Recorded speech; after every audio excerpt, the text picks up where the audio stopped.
On our honeymoon, my mother-in-law called every hour, screaming, "Put my son on the phone, he needs me." My husband sighed and said, "Just let her talk, it's easier." Furious, I took his phone, blocked her number, and whispered, "If you can't cut the cord, I will." His face went pale as he realized I was serious. My husband, Ethan, is a good man. Thoughtful, kind, patient. He makes me laugh, listens when I need him to, and never forgets the little things, like how I take my coffee or that I get cold easily and always need a jacket. But there was one problem I never fully understood until it was too late. His mother, Diane. She wasn't just an overprotective mom. She was obsessed with him. At first, I thought she was just a little overbearing, maybe a little too involved in his life. I figured it was something that would get better with time, especially after we got married. I was wrong. Diane controlled everything in Ethan's life for as long as he could remember. She picked out his clothes well into his 20s.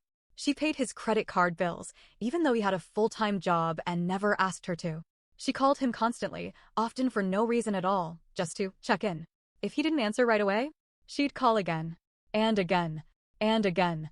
If more than an hour went by without a response, she'd send panic texts. "Ethan, where are you?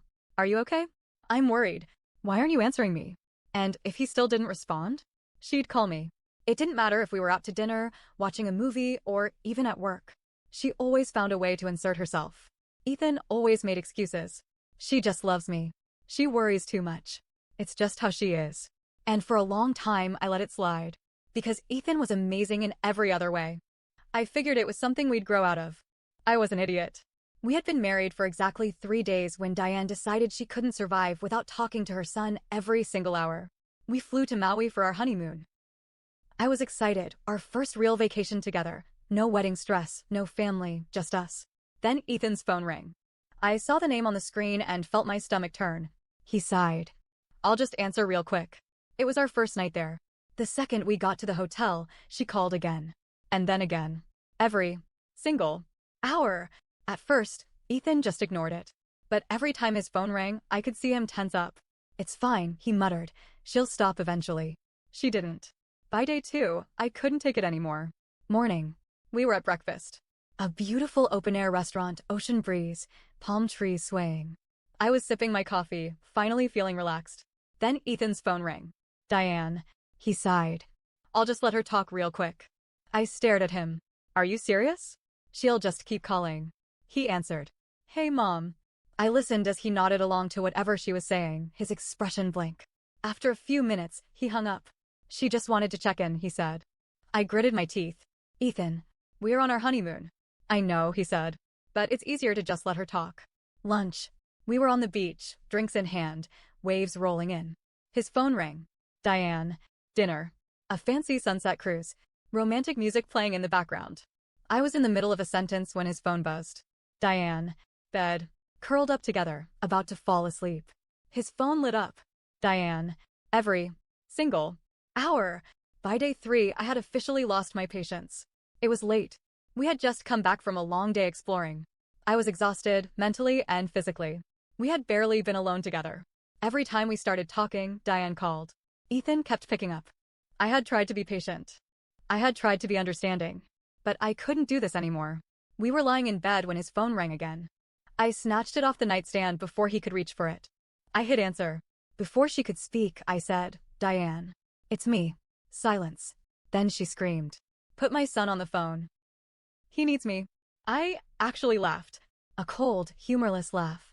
"Diane, do you realize you have called him every hour since we got here? I just need to hear his voice. I need to know he's okay." "He's fine," I said through gritted teeth. "And you need to leave him alone." She gasped like I had slapped her.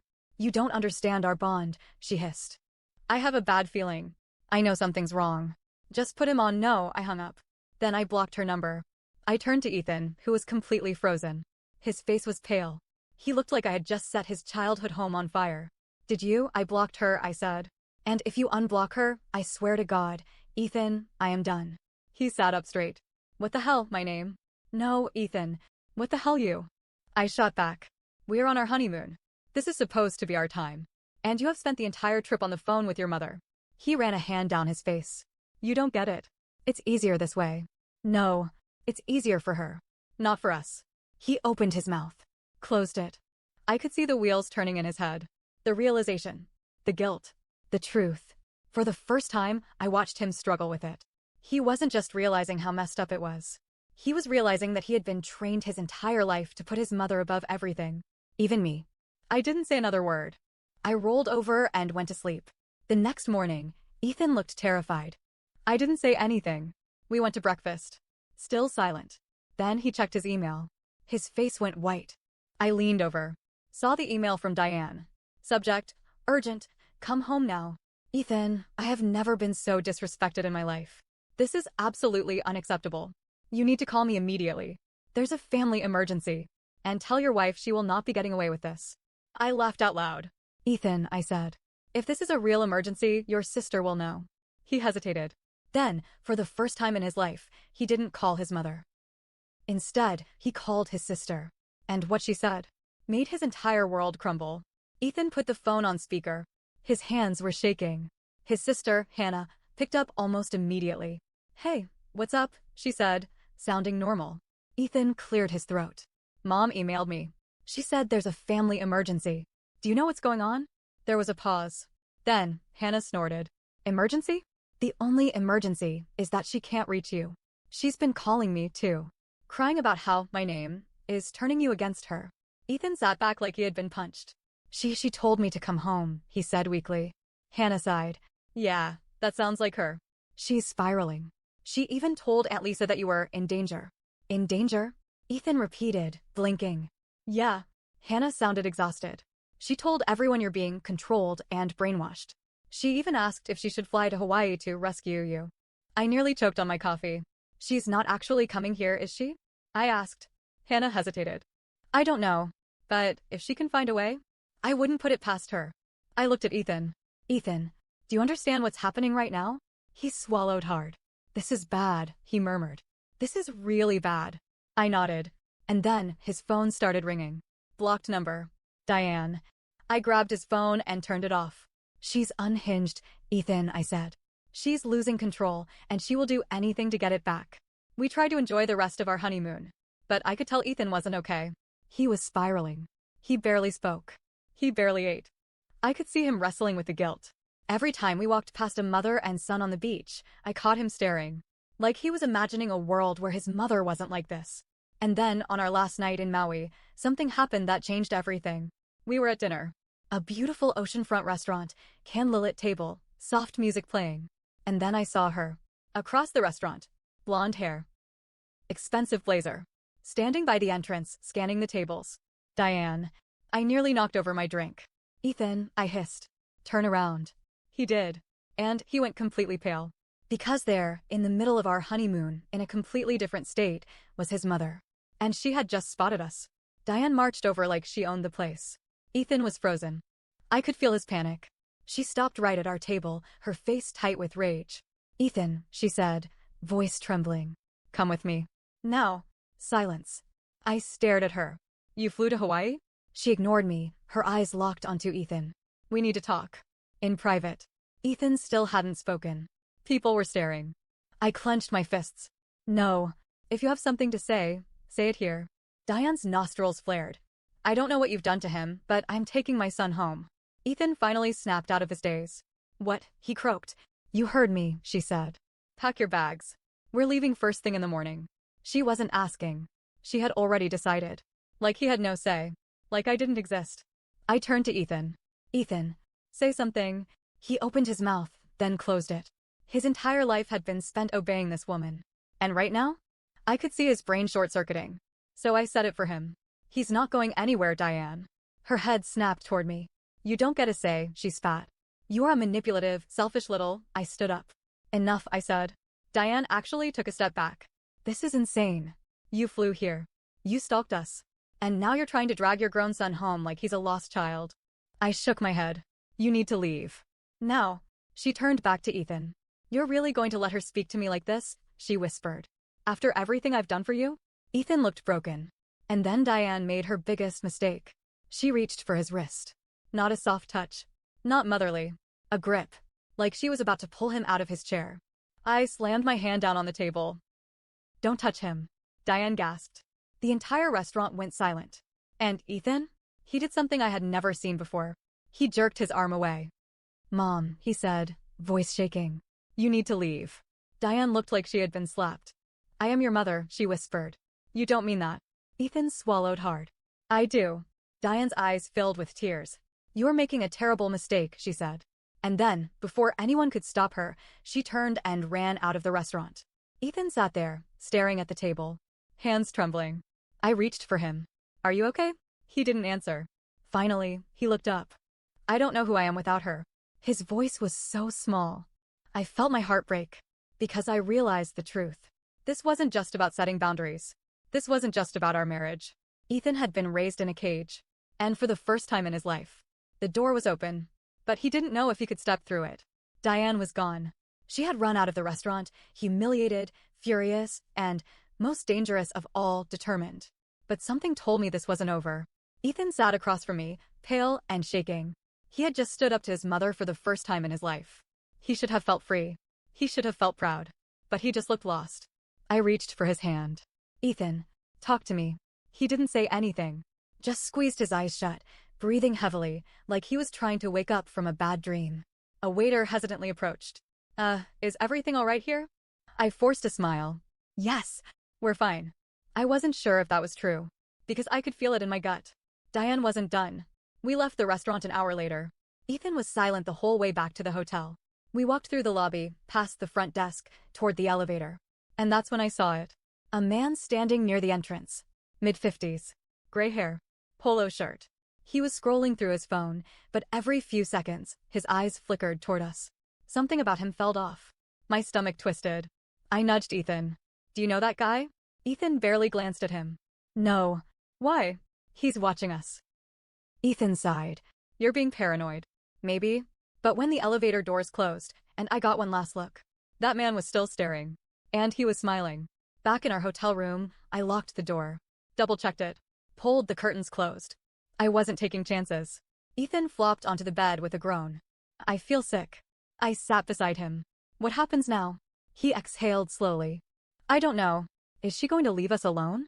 He laughed bitterly. No, silence. I reached for my phone, heart racing.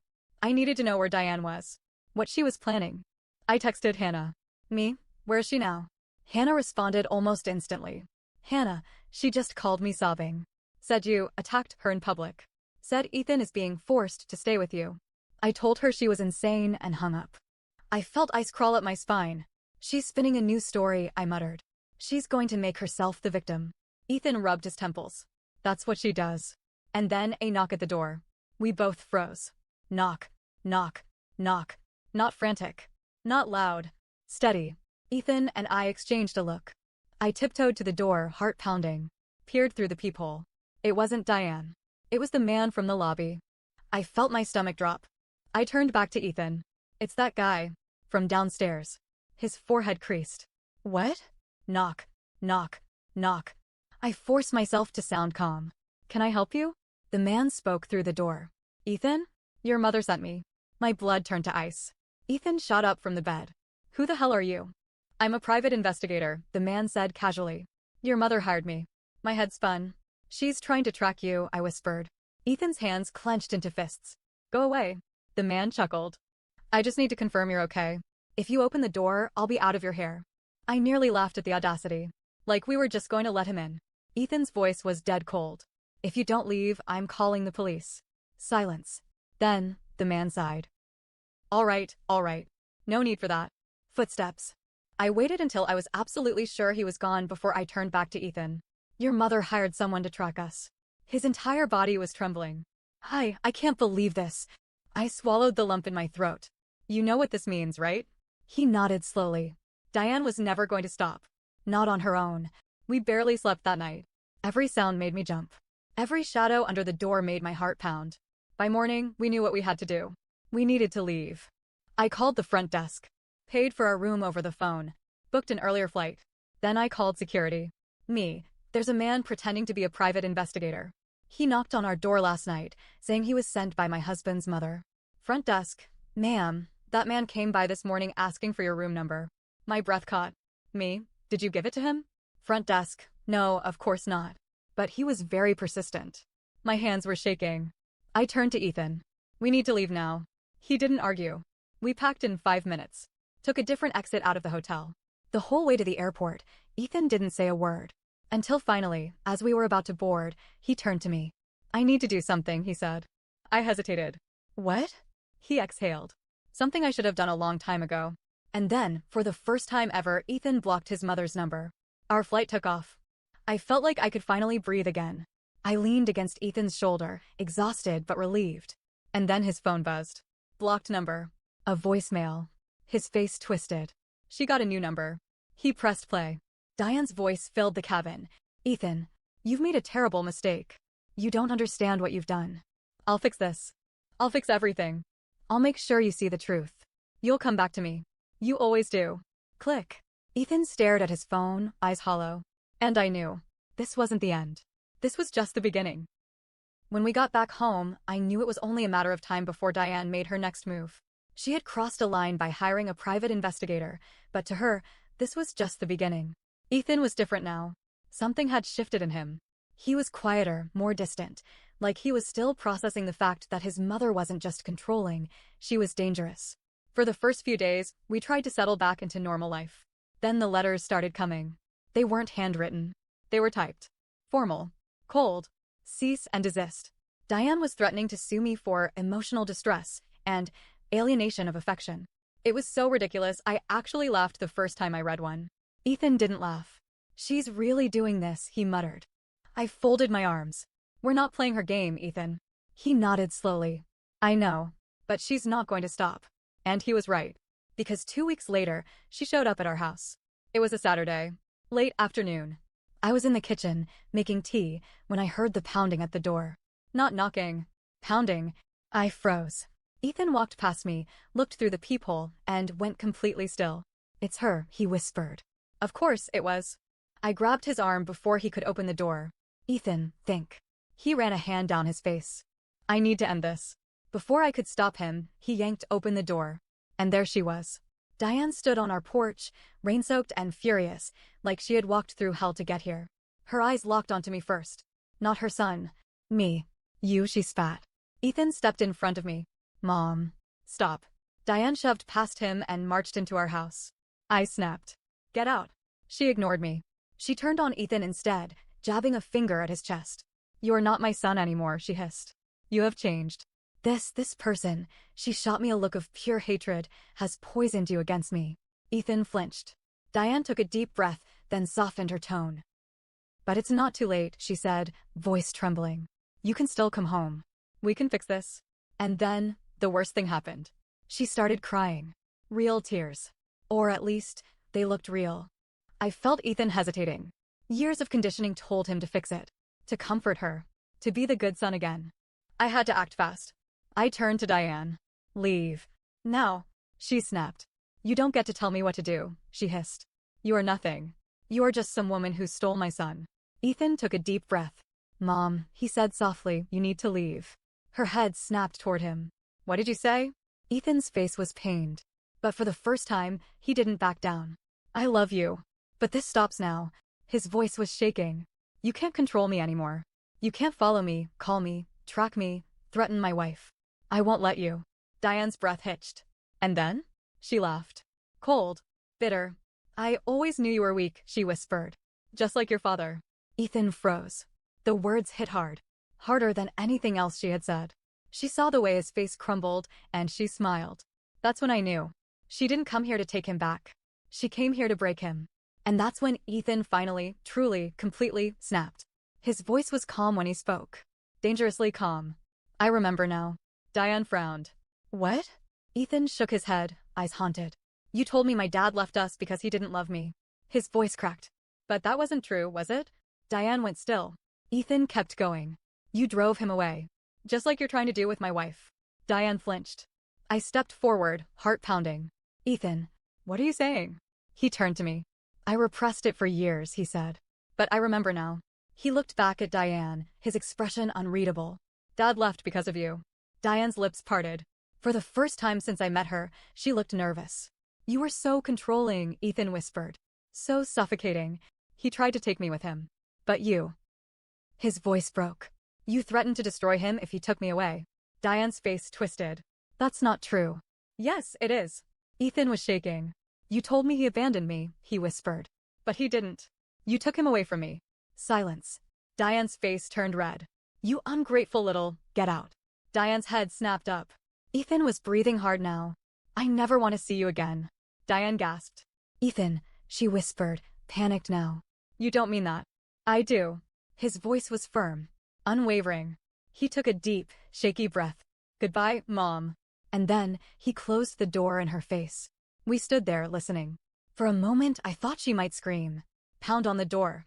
But instead, she just walked away. No words, no threats, no final explosion. Ethan exhaled slowly, like he had just exorcised a demon. Then he turned to me. His face was haunted. I feel. He swallowed. Empty. I nodded. Because I knew. Cutting someone out of your life isn't like flipping a switch. It hurts. Even when it's necessary. I pulled him into a hug. For a long time, neither of us spoke.